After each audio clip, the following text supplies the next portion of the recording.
Chapter 2. Wake up, Snooze. You don't want to be late for school again. His father's baritone urging was accompanied by the comforting smell of Old Spice and the firm, warm pressure of his large, manly hand on Max's forearm.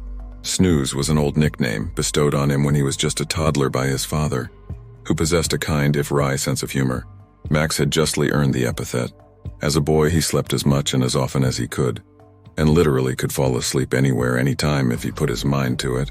Concerned that his son might have an illness, Max's father had once taken him to see a specialist, a Navy doctor considered an expert in sleep disorders, a man named Dr. Morrow with a vaguely European accent, angular features and owl eyes behind round, wire-rimmed glasses. Max spent a surreal night in the Navy hospital undergoing an array of scans and tests with scads of electrodes attached like tentacles to his little body. But even under these difficult circumstances, he was able to fall asleep easily and remain so until morning. Dr. Morrow concluded that Max didn't suffer from narcolepsy or hypersomnia, though there were some anomalous readings in his results indicating extremely heightened brain activity during sleep. Max remembered Dr. Morrow removing his glasses and biting one of the silvery arms in a perplexed gesture as he commented in low tones to his father, "Honestly, Thomas, I haven't seen anything like it, but I don't think your son is sick, to the contrary." To the contrary, his father had said. Let's just say he's gifted. Until this moment, Max had never thought of himself as particularly gifted. If anything, his propensity for sleep, as much as he loved to doze, was often a burden. This was especially true on school mornings when his father awoke him in the middle of a riveting dream. His dreams were always at their most vivid toward morning when he entered the deep, visionary rhythms of REM sleep, eyes rolling like magic marbles behind his eyelids, moving faster and faster as his flight speed increased.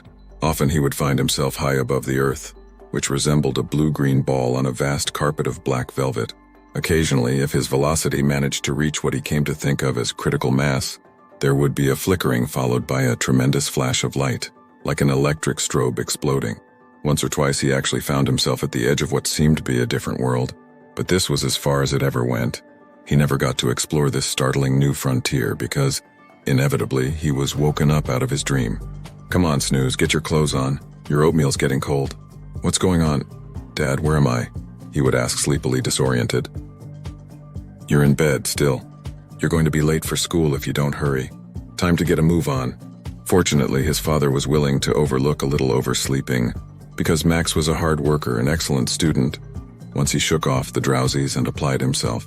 For his part, Max was willing to overlook the fact that he disliked oatmeal, grinning and bearing each unpleasant bite, because he really loved his father, who was all he had and did the best he could, and dared not disappoint him on purpose over a trifle. Do the right thing. Experience the full audio video book today only at solluckmansubstack.com.